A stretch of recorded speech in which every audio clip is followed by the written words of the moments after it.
Приветствую вас, уважаемые телезрители. В эфире программа «Круглый стол». В этот раз мы пригласили в нашу студию сотрудников ингушского филиала МРСК Северного Кавказа. Позвольте, я представлю их вам.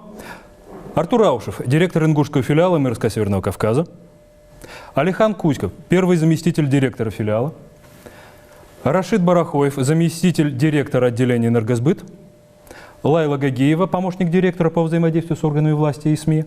И Ева Келегова, юрисконсульт отделения «Энергосбыт». Здравствуйте. Достаточно много вопросов. Давайте начнем вот с такого.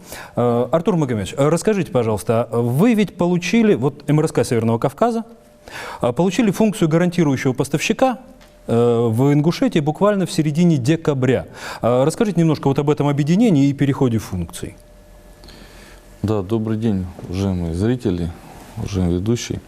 Значит, действительно, 25 ноября прошлого года приказом Минэнерго статус гарантирующего поставщика был присвоен ингушскому филиалу МРСК Северного Кавказа.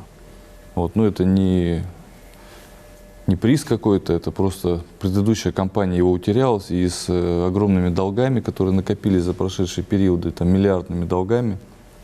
Вот, и согласно законодательству этот статус был присвоен сетевой организации, действующей на территории Республики Ингушетия.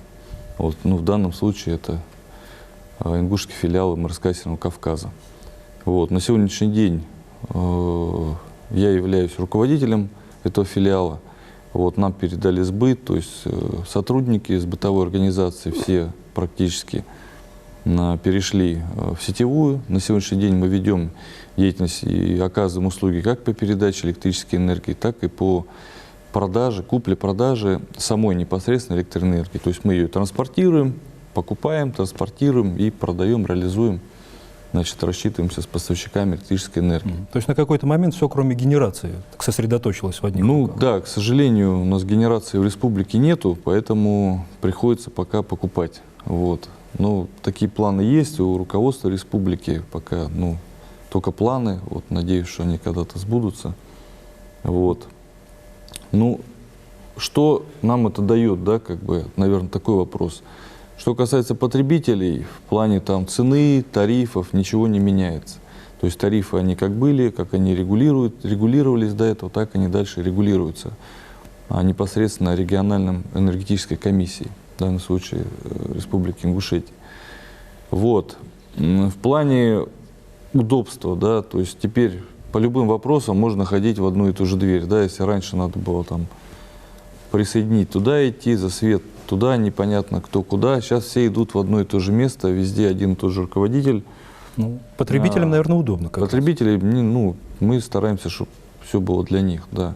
Мы на сегодняшний день совместно, из-за того, что у нас общие издержки управленческие, они объединяются, да, мы стараемся за счет них какие-то средства высвобождать. Вот в данном случае мы открыли ЦОК в Галашках в селе и планируем в ближайшее время открыть в Очелках, средних Очелках.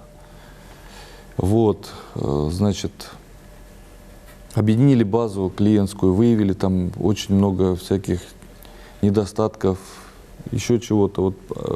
Провели в клиентской базе, да? В клиентской это о чем в свое время потребители говорили много раз.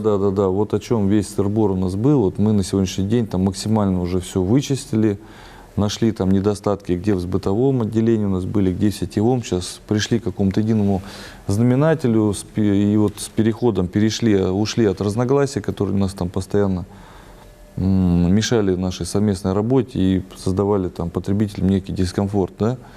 Вот на сегодняшний день мы от этого ушли. Сетевое хозяйство, на самом деле, да. Что представляет из себя сейчас? День добрый, Дядя Кхелчин, телезрители, добрый день. В двух словах, электросетевое хозяйство филиала МРСК состоит из 32%, скажем, линий электропередач, трансформаторов, которые состоят на балансе ингушского филиала МРСК. 38% это сети республиканские, муниципальные и построенные по линии ФЦП. 38%. Они стоят на балансе ГУП «Ингуш Электросервис» при правительстве Республики Ингушетия. 30% объектов энергетики, электроэнергетики – это в основном частные и частных лиц и частных предприятий. Несмотря на все это, причем большинство, процентов 30-35 сетей и трансформаторы у нас построены еще 30 лет назад, 25 лет назад, несмотря на их изношенность и так далее, все сети, все трансформаторные подстанции и так далее обслуживаются нами. Хотя у нас 32% только состоит на балансе. Всего 3. Филиал 32% на балансе филиала МРСК. Обслуживание, по большому счету, 100% охват мы сами делаем. Полностью всех этих сетей. На ремонтную программу на 2016 год заложено, мы защитили 26 миллионов на текущий год. При этом еще нужно отметить, что муниципальное образование, особенно город Назрань, Малгобек, Малгобекский район, они тоже заложили определенные суммы для того, чтобы могли они оплачивать. Мы же тоже не можем, если на балансе у нас стоят, тоже тратят материальные затраты, средства свои и так далее. Тем не менее, здесь участие принимает тоже муниципальное образование республики. Они тоже закладывают в соответствии с смету расходов, соответствующие средства на ремонт, на обновление и так далее. Подскажите, каков износ сейчас сетевого хозяйства? Вот инвентаризация, буквально вот Артур Магомедович, буквально под его председательством мы в течение месяца провели инвентаризацию всех сетей республики, независимо, республиканские, они местные, муниципальные они и так далее. Провели и соответствующие материалы, направленные в Москву, в настоящее время находятся на рассмотрении Совета директоров ОАО «Россети». Процент изношенности составляет порядка около 47-48%. Это много. Просто можно выделить объекты, построенные по линии ФЦП, остальное можно сказать, что они находятся в изношенном состоянии. Потому что они построены в конце 70-х, 80-х годов и так далее. Вот такое состояние положения дел электросетевого хозяйства у нас. Но тем не менее, мы ремонтную программу, ремонтные бригады привели все в соответствие. Имеется у нас определенный запас материалов. Как раньше, там, чтобы сидели там, сутками без света, это такого нету. Оперативно реагируется, по крайней мере, за всеми населенными пунктами закреплены соответствующие ремонтные бригады. В оперативном плане все это приводится в короткие сроки. Да, я хотел бы добавить, вот по ряду подстанций, да, основных узловых, это у нас Плиево, Назрань, Магаз. По ряду этих подстанций и силовых там установок износ составляет порядка 75%. Вот, на сегодняшний день, ну, в связи с таким большими темпами, скажем, строительства там, жилищно-коммунального хозяйства, производственной базы в республике, Социальные объекты, социальные объекты, наши сети, они уже не успевают за тем ростом потребления, который на сегодняшний день у нас есть. То есть у нас рост там, за тот год там, порядка 7% составил, это очень много. И мы видим, что много объектов просто еще не введены в эксплуатацию. В Малгобекском районе там ряд производств у нас должно построиться, ввести в эксплуатацию. Значит, по поручению там, Россетей и главы республики, значит, мы сейчас должны построить у нас ряд подстанций по линии ФЦП. Сейчас их должны ввести в эксплуатацию. Мы вот надеемся, что к осени этого года, к началу отопительного сезона, включат вот несколько подстанций, в том числе Назрань-2, там Магаз в вторую очередь. Вот, и мы планируем Плиево, наша узловая подстанция, она достаточно уже совсем изношенная, да, так мягко сказать. Вот, мы планируем там провести некую реконструкцию. Вот сейчас мы ждем подтверждения от руководства, от инженерной службы Россетей, каким образом это будет все проводиться. Потому что если на сегодняшний день нам денежных средств, которые мы собираем в республике, нам не хватает на то, чтобы, ну, нам хватает на какой-то текущий ремонт, да, а на модернизацию уже, на развитие сетей у нас инвестпрограмма, она 0 рублей. То есть мы ничего не можем строить нового, можем ремонтировать старое, да, вот на те деньги, которые. Плюс очень маленькие сборы у нас по населению и так далее. Но это коллеги сейчас разовьют эту тему. Вот просто это все дело взаимосвязано, вот хотелось бы это отметить. Но мы делаем все, чтобы вот на сегодняшний день, к осени этого года, выйти на тот уровень энергобезопасности, да, скажем так, чтобы мы могли, потребление роста у нас основной в зиму начинается, чтобы мы могли зиму эту пройти нормально и как бы для населения, и для промышленности в том числе. Вот. Коли уж гарантирующий поставщик, то гарантировать. Ну, мы как бы сезон, избыт да? уже и сети, поэтому сейчас больше про энергонадежность говорим, потому что действительно сети в таком состоянии на сегодняшний день, что как бы подстанции новые они есть, но их надо все закольцевать, то есть провести определенные работы, которые в свое время там не были проведены. То есть еще и воздушные сети тоже предусмотрены? Ну, этим воздушные планом? сети обязательно, да, их надо просто связать воедино, да, чтобы эта система начала работать как система, а не просто как отдельные объекты, которые где-то построены. Вот сейчас мы этим занимаемся. Чтобы можно было потоки перебрасывать, да? То есть мы не только деньги собираем и людей пугаем, что вот не заплатишь мы тебя. Мы еще занимаемся тем, чтобы он как бы был. Чтобы у них свет был. Да, всегда. чтобы свет был, это наша основная задача. Хотелось бы это отметить для наших зрителей, для всех жителей республики. Хорошо, это И вот мы что этим касалось... очень плотно занимаемся. Поручение главы, вот, то, что, чтобы разгрузить имеющиеся у нас подстанции, вот Назрань-2, да, вот в ближайшее время поручение главы республики, жесткие сроки поставлены. В ближайшее время планируется введение Назрань-2 подстанции. Я думаю, что разгрузка пойдет по остальным подстанциям, что увеличит, скажем так, надежность энергоснабжения населения и юрлиц. Ближайшие сроки это когда? Этим летом? Ну, да. Вот уже вот Да, по да. сути. Да, Назрань-2, это, я думаю, уже летом уже запустится. Хорошо. Это тогда с перспективами развития электросетевого хозяйства, в принципе, понятно. Перспективы, ну, вот неплохие пока. Ну, Вопрос, как всегда, наверное, в стараемся, деньги да. упирается, да? Давайте Конечно. перейдем к тарифам. Как формируются тарифы и вот каковы они по разным категориям населения? Они же разные есть цифры для городского, для сельского, для физических лиц, для юридических. Добрый день, уважаемые телезрители. Добрый день, Алексей. По тарифам, по потребительным физическим лицам у нас регулируемые цены на потребленную электроэнергию, и их устанавливает уполномоченный орган исполнительной власти. Это региональная энергетическая комиссия. В тариф входит услуга за транспорт, бытовые надбавки и прочие услуги. Несмотря на это, самый низкий тариф по СКФО – это в Республике Ингушетия, Дагестан и Чеченская республика по сравнению с другими регионами. Ну, для сравнения хотелось бы сказать, что городской тариф по Республике Ингушетия 3,13, 3 рубля 13 копеек, сельский тариф 2 рубля 19 копеек. Чтобы для сравнения сравнить с другими республиками, как, например, Кабардино-Балкария, где городской тариф 3 рубля 30 копеек, сельский тариф 2 рубля 30 копеек. По Карачаево-Черкесии и Северной Осетии у них еще чуть больше. Это городской 3 рубля 50 копеек и сельский 2 рубля 50 копеек. Также по СКФО введены еще особые условия. То есть себестоимость 1 киловатт-часа на самом деле 5 рублей за киловатт-час. По СКФО он действует до 2020 года, эти низкие тарифы.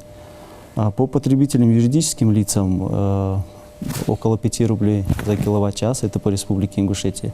Это нерегулируемые цены, и устанавливаются они каждый месяц, и рассчитывает их коммерческий оператор, это администратор торговой связи.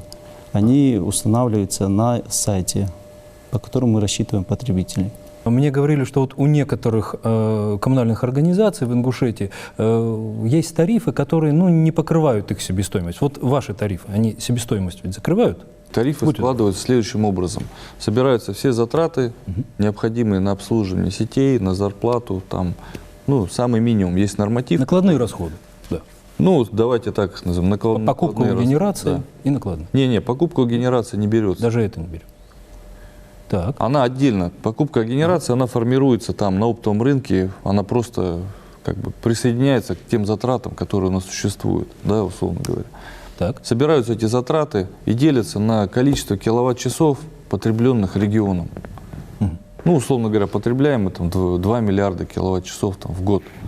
Наши затраты миллиард. Да? Миллиард делим на 2, получается там 50 копеек, да, например. И наоборот.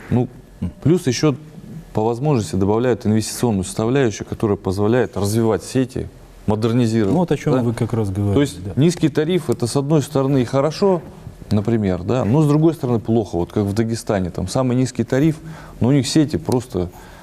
Вот сейчас принимается решение, как выходить из ситуации. Просто люди в очень большом кризисе, потому что не хватает им ни на зарплату самим энергетикам, не хватает ни на ремонты, не хватает ни на модернизацию. Да, тариф низкий, но света нету, но свет может погаснуть. Напряжения нету, да. Постоянно там все валится. Я не хочу там критиковать, и там не от энергетиков все зависит. Но вот правительство выбрало такой путь, низкий тариф. и не может это перебороть, потому что законодательство такое, что рост тарифа, он имеет определенный ежегодный предел, Да. ну, условно говоря, 5-7%. Наш тариф вот в республике, он достаточно сбалансированный именно по электроэнергии. Он позволяет осуществлять там ремонты в той мере, которая, ну, в минимальном, да, там, скажем, позволяет платить зарплату при наличии сбора этих денег с потребителей. Да. Но у нас тариф вроде позволяет, но так как мы деньги не собираем, то нам их все равно не хватает. Но опять же, повторяю, у нас инвестпрограмма равна нулю. В следующем году у нас там какой-то задел уже появляется, что-то порядка 100 миллионов. Мы планируем, ну не мы планируем, а МРСК Северного Кавказа планирует инвестировать в строительство вот линий. Допустим, у нас Малгобекский район, он весь сидит на одной линии Студейского улицы. Любой ремонт этой линии вырубает весь район полностью. То есть у нас нет резервной линии. Сейчас вот правительством республики там принято решение о строительстве линии там, резервной на подстанцию Предмостная, вот, что позволит нам сбалансировать вот этот Малгобеки, тем более там построили новые подстанции, но вот резервной линии на сегодняшний день нет. Сейчас ее достроят, уже Малгобек там более-менее будет. У нас была резервная, ее просто разобрали там в 90-х годах, там вместе с проводами, там опорами. Была такая ситуация. Вот. О чем я хочу сказать. То есть по нам вроде тариф нормальный. Что касается других предприятий, вот по воде, например. Вот по воде он не сбалансирован. Насколько я знаю, я не эконом, но вот насколько я разговаривал Мы с ждем рэком, водоканал в одном из да, ближайших мы даже эфиров, зададим где-то вопрос. пошли навстречу, и нам рэк немного рост сократил от нашего тарифа, чтобы по воде позволить им хотя бы вот свою себестоимость, чтобы они чуть-чуть окупали. И, потому что мы теряем из-за того, что нам водоканалы деньги не платят, им не хватает там самим на зарплату, условно говоря. Ну, если там по-простому объяснять. Вот сейчас, если им немножко сбалансируют, то и платежи в нашу сторону, они более там, мы надеемся, больше станут. Ну, коли на самом деле вот мы заговорили об оплате за электроэнергию, о должниках, какова сейчас сумма вот долгов? Суммарная задолженность ингушского филиала в связи с подхватом функции ГП 1 миллиард 800 миллионов рублей. Ну, это с теми долгами, которые достались при объединении. Да. Вот. Да. Несмотря на плохой сбор денежных средств, все равно наблюдается положительная динамика по сбору платежей, например, как по юридическим лицам, республиканский местный бюджет и федеральный бюджет. То есть вот с того момента, как вы вошли вот в сбор платежей, динамика Она изменилась в лучшую появилась, сторону, да? Насколько сильно изменилась? Ну, если сравнивать, например, первый квартал 2016 года, то мы собрали 180 миллионов рублей, а в аналогичном периоде прошлого года 144. То есть на 36 миллионов больше. Динамика есть, но все равно по населению и по предприятиям ЖКХ сбор маленький. А подскажите, а как вот эта, на самом деле, общая сумма долгов распределяется между физическими и юридическими лицами? Кто больше задолжал? Больше всего задолжало население. То есть население у нас основной неплательщик на сегодняшний день. Второе место у нас занимает предприятие ЖКХ, в основном это водоканальная сфера, ВКХ. То есть водоканалы различных районов, Ингуш-водоканал и так далее. Какие проблемы, вот еще раз, вот это вызывает на самом деле? Сколько вы недополучаете вот денег даже от текущего потребления? 50%. 50%. На что хватает? Только на текущий ремонт? Или есть еще какие-то проблемы, которые вот каждый месяц накапливаются? Этих денег, которые мы собираем, мы должны рассчитываться с генераторами.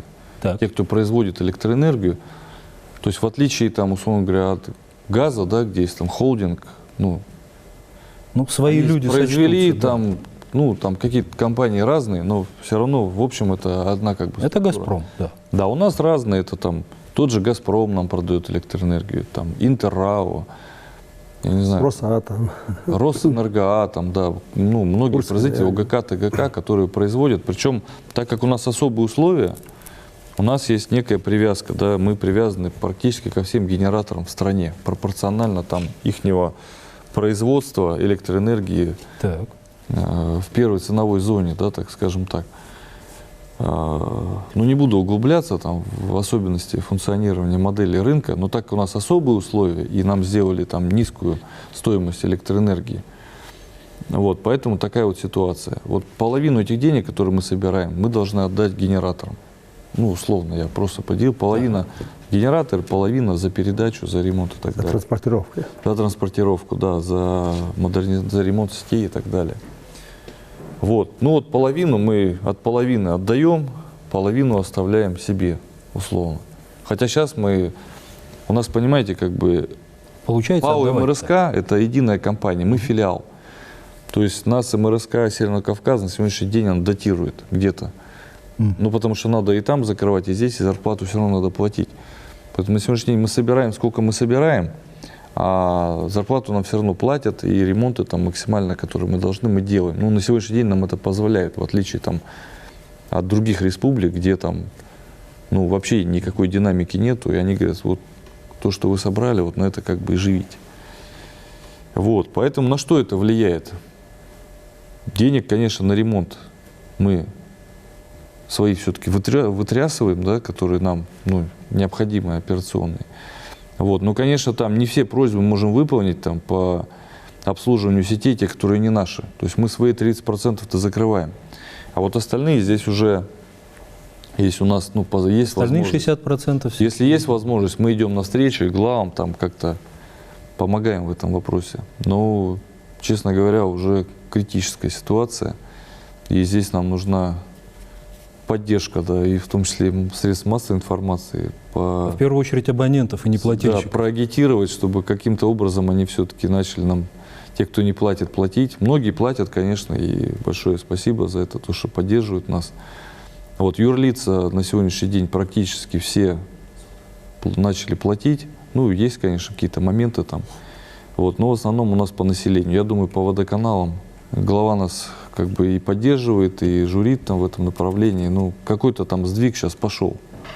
Пошел, и мы надеемся, что до конца года мы эту ситуацию выровняем. Ну, а по населению это наша общая как бы задача. Мы с себя не снимаем тоже обязательств и обещаем, что максимально делаем все, чтобы напряжение было достаточно тем, которое должно быть, да, и перебоев в снабжении не было. Но, к сожалению, не все от нас зависит, и система таким образом создана, что от сборов тоже зависит многое. Поэтому, если где-то свет пропадает, это не из-за того, что мы такие плохие, а из-за того, что настолько изношены сети, что они уже просто рвутся от ветра, там, от любого там, снега. Вот. И наши люди, я со всей уверенностью говорю, делают максимально и все, что от них зависит, для того, чтобы все свет получали в том качестве, максимально приближенном к эталонному. Но все упирается в финансирование. Всё Финансирует упирается. вас через тарифы, Через тарифы, население. да, Россети, конечно, с удовольствием бы нам профинансировали какие-то вещи, но они тоже хотят увидеть какую-то динамику. Если Но мы надо же собирать самим. Да, если мы дадим динамику, то, я думаю, Россети пойдут тоже навстречу, и инвестиции в республику тоже внесут. Вот, в частности, помогают и по колледжу, там, строят колледж, там, коллеги добавят нам потом. То есть, на самом помогают деле, республике чем тоже. лучше платят должники, ну, даже если не 100%, Да. есть динамика собирания долгов Да, в лучшую да. сторону. Абсолютно верно. Так сказать, более старшие организации на республику и на вас уже смотрят более благосклонно, Совершенно. охотнее выделяют деньги. Да, да. То есть не нужно, чтобы произошло чудо и завтра заплатили все 100% со всеми долгами. Ну, в это никто Чтобы не верит. как-то вот просто движение нужно. И это будет Широкими уже... шагами должно быть движение. Чем вперед. шире, тем лучше, это да. Но даже уже обозначение направления, динамика уже обеспечивает приток Абсолютно верно. инвестиций, как минимум. Хорошо. Вот вы, кстати, упомянули про колледж. Это ведь тоже, ну, можно как-то вот к перспективам развития, если не сетевого хозяйства, то кадров сетевого хозяйства, да? Ну, кадры решают все, как Да. говорили умные люди. Да. Вот здесь действительно у нас одна из немногих республик, где достаточно слабый уровень кадров вот, в плане энергетического. Ну, я имею в виду тех людей, которые на сегодняшний день работают. Да, может, они есть, эти люди, где-то и с образованием, но мы их потихонечку привлекаем к себе. Вот, но у нас как профессионально не развита вот эта сфера, как, допустим, в Дагестане, где там и генерация, и там во многих республиках же есть генерирующие станции, но в основном это гидростанции. Вот, и коллективы вот эти гидростанции, они достаточно в техническом плане, они образованные, там есть всякие вспомогательные там курсы, техникум и так далее. У нас эта ситуация не развита, ну, в связи с тем, что у нас и система энергетическая не настолько развита была. Вот за последние там несколько лет, ну, правительству удалось все-таки вот построить вот ряд таких ключевых станций или, ну, подстанций, которые позволят нам, ну, создать такой потенциал в республике, чтобы вот, ну, любое там промышленное предприятие могло прийти, подключиться к электричеству и начать там производить ту продукцию, которую она хочет. На сегодняшний день такой возможности у нас не было. Вот, это вот благодаря там годами наработанной, значит, стратегии, да, там правительства, там сетевой организации, МРСК, там, это совместная работа, и Минэнерго здесь, то есть это целый план развития региона, энергетической энергоструктуры региона. То есть промышленный потенциал будущий, завтрашний, зависит тоже от энергетического конечно. Для этого, запаса. Для этого все это делается. А энергетический потенциал, он дает потенциал развитию социальному обществу, там, рабочих мест и так далее, и так далее, и так далее. Да? Вот. Этот колледж, это как бы первый такой вот как... Есть прикладные науки, есть фундаментальные. Да, вот это фундаментальный такой камень, который позволит там, молодежь, она там 5 лет пройдет, 7 лет пройдет, они там после техникума здесь поработают, куда-то поедут. То есть создать вот некий пласт такой вот... Запас кадровой прочности. Запас кадровой, да, вот совершенно верно. Именно инженерной направленности. Потому что экономисты, юристы, как бы, ну, с любой сферы может прийти там, ну, какой-то дополнительный материал почитать. А инженер, если у человека нет инженерного образования, ему очень тяжело там идти на подстанции, там, руководить какими-то процессами, и тем более их выполнять. Ну, вот, а эти ребята молодые там закончат этот колледж. Сегодня колледж, завтра там планируют, ну, насколько я знаю, и там институт там создать, еще там что-то, либо кафедру при институте. Ну, это уже какие-то такие действия. Вот. И Россети идут навстречу, они понимают, что если этого потенциала не будет, то как бы вот эта инфраструктура, которая будет построена, она не сможет функционировать достаточно эффективно без людей, которые в этом разбираются. А сюда ввести там с других республик людей, ну, можно привести, ну. Но они все на местах. А что наши, наверное, как бы, будут делать, да, молодежь? Мы же должны в основном как бы опираться на да и просто видеть, кого республики. Выращивают. Да. Отбирать. И житель республики, он уже как бы несет ответственность перед, то есть если он занимается, то он перед понимает, своим. Что завтра его родственники без света останутся, сам без света останется. Его спросят, ты что натворил, ты почему нас без света оставил? Конечно. Поэтому здесь такие моменты, они и политические, и социальные, все. То есть это одно звено одного большого такого механизма. Вот если население примерно не будет платить за поставляемую электроэнергию, у нас нет возможности, соответственно, покупать новое оборудование, обновление сетевого имущества, тех же опор, тех же электросетей. Да, техника если стареет, платить, даже столбы. Да, если население платить не будет, из каких источников мы это должны делать, правильно? Мы же все ходим в магазин, правильно? Покупаем одежду, покупаем продукты. Мы же с магазина не уходим, не заплатив, правильно? Это такой же продукт, который мы покупаем за деньги, правильно? Конечно. Туда включены только наши, как Артур Магомедов сказал, только включены наши затраты. Это заработная плата и на содержание, скажем так, основных средств сооружений, которыми мы пользуемся. При наличии такой огромной задолженности на опте, да, перед МРСК Россетями, тем не менее, благодаря обращению главы республики, руководства Россетей, около 400 с чем-то миллионов деньги заложены и строится, скажем, о котором мы говорили, колледж, где наши жители республики, молодежь может получать узкую специализацию, которая будет задействована республикой на наших объектах, которые строятся, которые имеются, которые будут еще строиться. Пользуясь случаем, как раз хотел бы обратиться к жителям, чтобы есть с пониманием к этому отнестись. Не будем мы платить.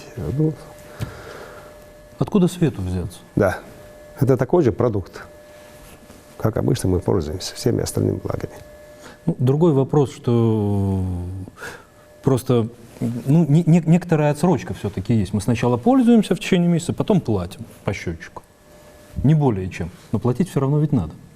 Ровно столько, Однозначно. сколько набежало. Поэтому давайте вот вернемся на самом деле к должникам и к тенденции, которая была вот положительной. За счет чего тенденция в сборе долгов была достигнута положительной? Ну, смотрите, хотелось бы отметить, что мы проводим мероприятия по качеству предоставляемых услуг.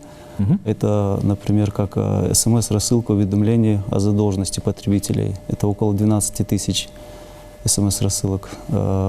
Также в рамках улучшения качества обслуживания мы дополнительно в энергосбытовых отделениях установили платежные терминалы в количестве 4 штук. Это в городе Малгобек, город Карбулак, Сунжа и Назрань. Также мы для создания более благоприятных условий для оплаты потребителям потребленной электроэнергии мы в ЦОКах осуществляем прием граждан по субботам с 9 до 15:00. И также по поручению главы республики у нас создан личный кабинет по потребителям, юридическим и физическим лицам, где каждый потребитель может зайти на определенный сайт, занести свой платежный код и посмотреть состояние своего лицевого счета. Ну, там как личный кабинет, да? Либо внести показания свои текущие и оплатить. То есть вы как вот к абонентам навстречу вот такой шаг делаете, да? Да. Ближе к ним. Информируете. Лицом их. к нему поворачиваемся уже. В том числе для тех категорий потребителей, которые в рабочее время не могут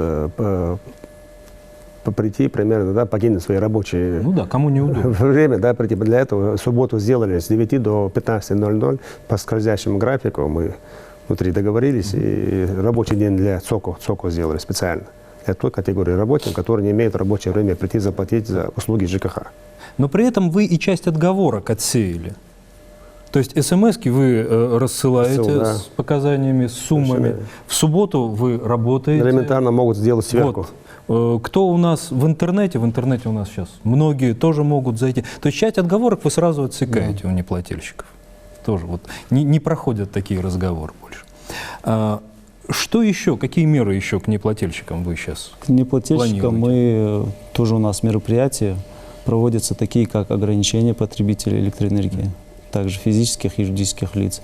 Мы до ограничения потребления электроэнергии направляем потребителям физическим лицам за 30 дней уведомления об ограничении режима потребления электроэнергии и юридическим лицам за 10 дней. В случае неоплаты направляются заявки на ограничения, и потребители ограничивают. Хотелось бы еще отметить, что в случае отключения потребителей им приходится еще платить за подключение и отключение, за услугу. То есть это потребителю тоже невыгодно. Поэтому хотелось бы, чтобы своевременно оплачивали при принятии уведомления об ограничении. Можно привести какой-нибудь пример об отключении, которое вот дало результат? Насколько я понимаю, в Магасе вот отключали не так давно, да? В Магасе Были отключили, да, несколько многоквартирных жилых домов. В связи с этим многие потребители пришли в энергосбытовые отделения и заключили договора энергоснабжения. Это в основном там бездоговорники. То есть достаточно эффективно с какой-то вот стороны. Да, оказался. эффективно проходит. Да, В зимний период мы не исключали в связи с тем, что наступили холода и так далее. Но с наступлением весны уже работа в этом направлении началась, и будем, по большому счету, сейчас работать по линии по физлицам, учитывая то, что более 50% идет неоплата. А вы отключали сразу весь дом? Вот как это выглядело? Ну, вот смотрите, многоквартирный вот многоквартирный дом, если там ни один человек не платит, мы его весь отключали. Весь. Если его нет в То есть базе есть нашей. такие даже дома, Ну, это Совершенно верно. не постройки один. некоторые вот сдают, есть такие прецеденты, да, у нас в республике, что сдают не сданные дома, заселяются люди туда, начинают там жить, ремонтировать там, ремонт проводят, живут. И это вот о многоквартирных домах речь. А многоквартирных многоквартирных домах, домах. да, даже так. Это сколько же Ну, мы интересно. на какое-то самом деле, время набегает. терпели, а потом просто их все выключили. Мы тоже имеем какой-то там предел уже. Хорошо. Подскажите, пожалуйста, был еще разговор, что вы собираетесь общедомовые счетчики, общедомового счета на многоквартирные дома устанавливать, да? Да, порядка 800 счетчиков мы будем сейчас устанавливать. Ну, уже начали устанавливать, часть установили. Вот, это нам позволит как бы совместно с администрациями Потери. районов и городов снизить в основном потери, вот, и выявить вот эти очаги, которые То есть проверить, где на самом деле вот разница возникает. Да, на да, входе да, в да. дом или Да, там уже конечно. в подъезде. Там же не только жильцы в этих домах, там и магазины внизу, еще там чего только нету. Мгм. Сейчас у нас каждая новостройка, внизу там кафе, парикмахер, там еще стоматолог. Учет и контроль налаживаете, да? Кто там, этот житель эту электроэнергию потребил или этот стоматолог, сложно понять на сегодняшний день. Ни у кого счетчиков нету, как оказалось. Это целая такая, когда устанавливаем, смотрим, все равно куда-то она уходит. Куда уходит, непонятно. Ну, есть же еще места общего пользования, так Оказывается, называемые там площадки. ремонтируют квартиру, там эту пушку поставили, что-то греют, там она киловатты, тысячи. Строительное живет. оборудование. Да, и, в общем, сидят, говорят, откуда у меня столько набежало. Ну, люди не понимают, что электроэнергия, она тоже денег стоит. А когда уже надо платить, уже Когда они видят деньги, уже конкретно, это, скажешь, уже накладной ремонт что-то у меня вышел. Зря я спешил бы, до лета подождал, все высохло нормально. Тут, Алексей, надо отметить, что в тариф на стоимость на тариф электроэнергии заложен 21% потери в сетях. 21%. Более того, руководство... это серьезные, кстати, Да. цифры, вот Запас. потери закладываются, Да. большие. Это запас, это допустимая норма. У нас в республике потери вот, по первому кварталу получилось 41% потерь. Двое. Эти потери откуда они формируются? Эти потери формируются за счет тех же общедомовых нужд. В подъезде примерно, если на каждом этаже горят каждом лампы, этаже. лампы если горят, правильно? Перед Куда самим подъездом. куда они деваются? Да. Куда нас списывают? Вот это и есть потери. Потери те, которые по большому счету, еще дальше еще коллеги отметят, Да. те в новостройках. Это порядка у нас 4700 домов, частных домовладений. Это новостройки, которые по большому счету годами потребляют электроэнергию. Без лицевых счетов. Вроде бы, да, это болмость, но вопрос-то не в этом, вопрос в другом. Ну, месяц, два, ну, годами не платить, это же ненормальное явление. Вот эти потери, 41% как раз-то формируются за счет вот тех бездоговорного потребления. Неужели трудно примерно, сколько это месяц вот, в подъезде, при пятиэтажном доме, вот эти лампочки, которые в коридорах горят, раскидать их по жителям этого подъезда, ну, это копейки. Это в среднем 10-15 рублей, правильно, в месяц? Ну, в принципе, да. Небольшие деньги. А для нас по республике, если взять, сколько у нас? Вот 330 многоквартирных домов в республике, 330. А если взять все вместе, это по подъезду посчитать, для нас это огромные деньги. Понимаете? Это потери. А 41% Прямые потери, потери в оно рублях. недопустимо. Это нету ни в одном субъекте, кроме Дагестана и Ингушетии. То есть, я так понимаю, вот с местами общего пользования, с лампочками, которые в подъездах висят, ну, вы сможете решить вопрос только после того, как будет установлен общедомовой счетчик Совершенно в верно. доме. Там, соответственно, просто показания, минус квартиры, остальное на количество жильцов. Ну, Смотрите, это раскидается, хотелось бы да? еще добавить по общедомовым нуждам, что если даже в случае отсутствия общедомового прибора учета начисляется на потребителей норматив на общедомовые нужды, то есть без учета, Ну, там по без нормативу. прибора да? учета, да. То есть есть постановление правительства республики, там в зависимости от количества подъездов, от количества этажей, наличия лифта в домах и в зависимости от квадратуры квартир каждого потребителя есть определенные нормативы, которые мы, по крайней мере, по 5 домам по Малгобекскому району, мы по ним начисляем. Планируем еще в дальнейшем и по всем остальным МКД в случае отсутствия прибора учета общедомового. Кстати, вот любопытный вопрос. А где больше и чаще не платят? В городах или в сельской местности? Ну, смотрите, мы анализ проводили, там примерно 50 на 50 получается. Ну, в связи с тем, что Сунжу переименовали в городское поселение, ну, будет 70% город, сбор платежей. Любопытно. А какие штрафные санкции сейчас к неплательщикам могут применяться? Чем грозит? Будьте добры. Был принят закон 5 декабря 2015 года, вступил в силу о внесении изменений в отдельные законодательные акты для укрепления платежной дисциплины. И этим законом установлены для физических лиц санкции за неплатежи. Так. Теперь, вне зависимости от того, там, что физическое лицо, там, ну, многие думают, что за это нельзя их штрафовать, да? Но теперь установлена пеня. И смотрите, если, например, сегодня вам или мне начислили за апрель, ну, допустим, 1000 рублей, да, мы должны заплатить за свет. Если мы это должны заплатить до 10 мая. Так. Если мы не заплатили, нам начинают считать пеню.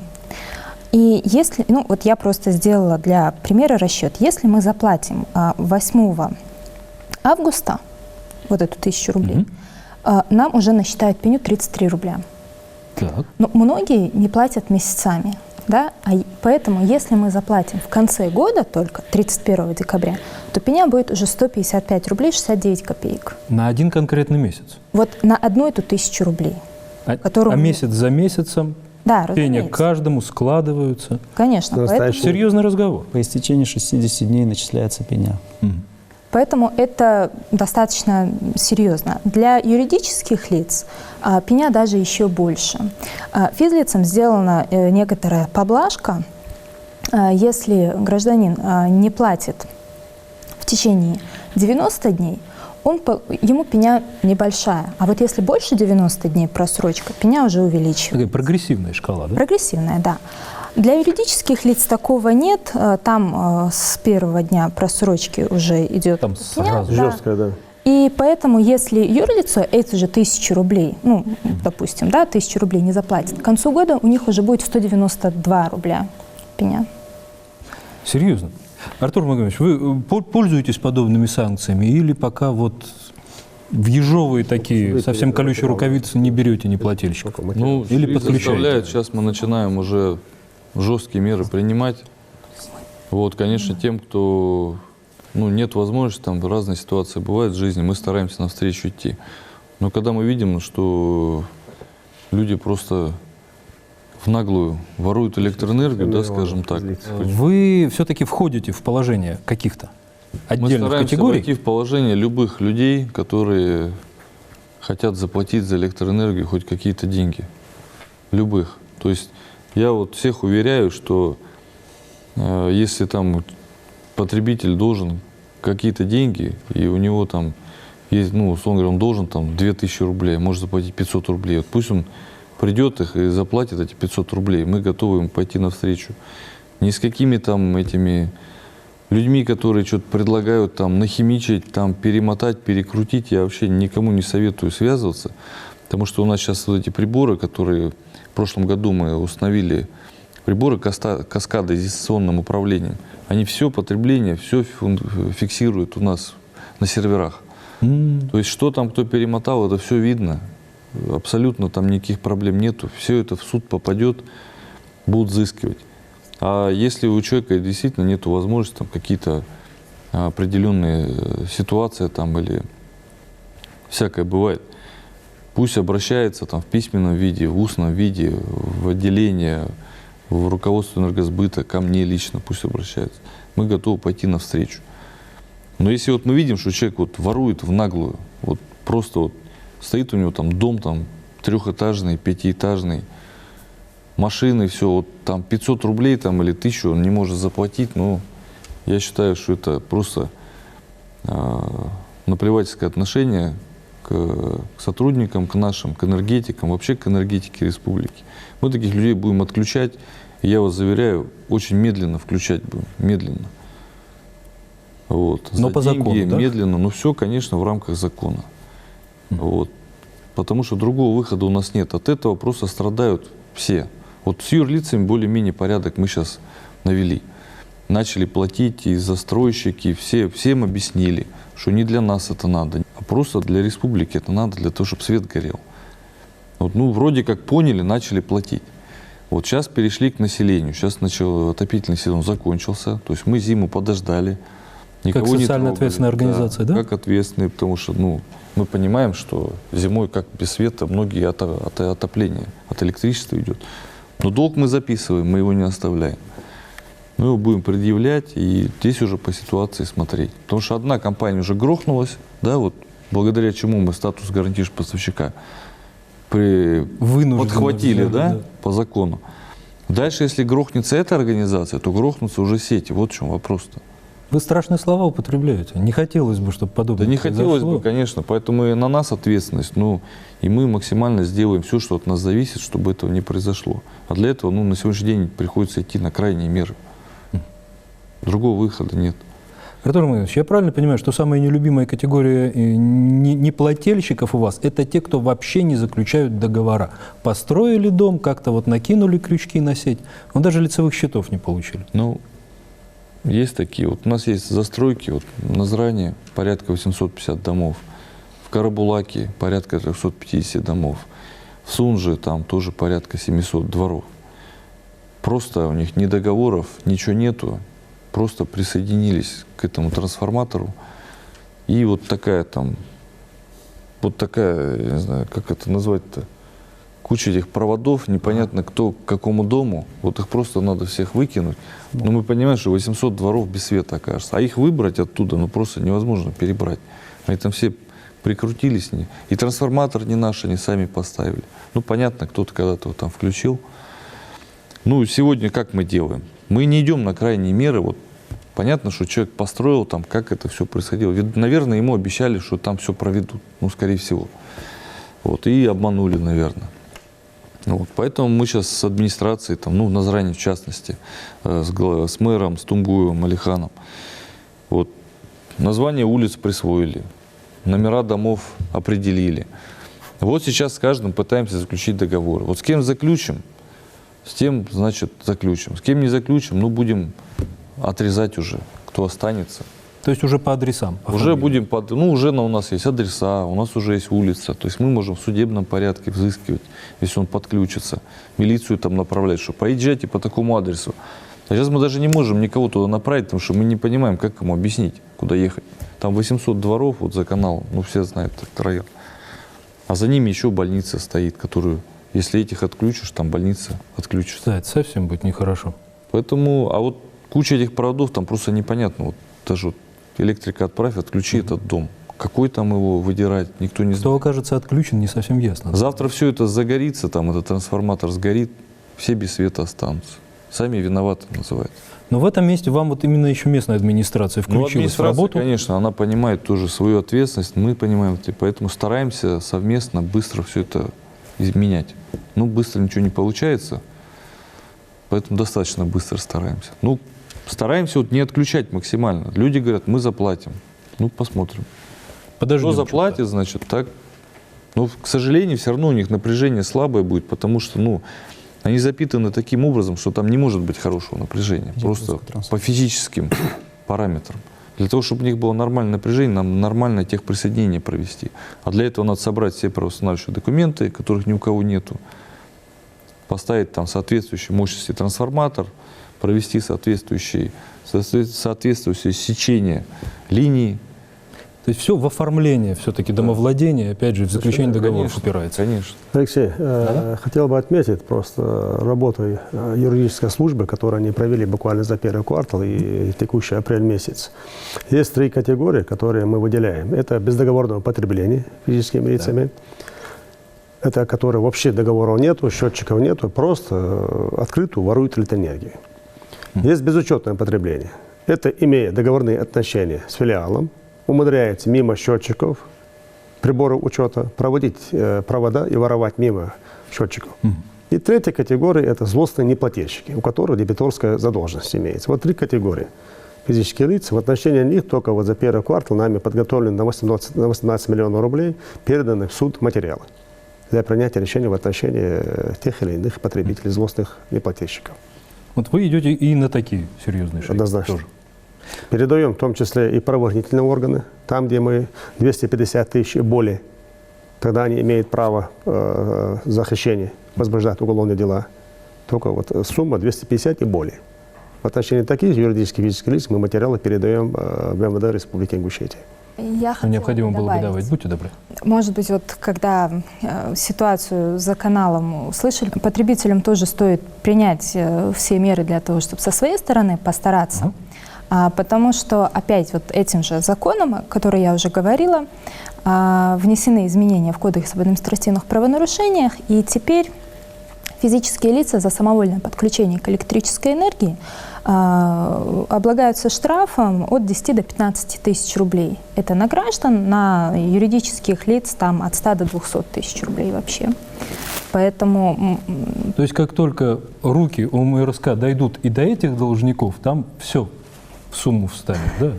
Да, конечно. если по всей строгости закона. И вот именно что касаемо злостных неплательщиков, Рашид чуть ранее сказал, я хочу еще добавить то, что вот наше население не всегда понимает, что когда мы проводим рейдовые мероприятия, и когда к ним приходят контролеры, то вот у нас в этом году мы ввели контрольно-кассовые аппараты.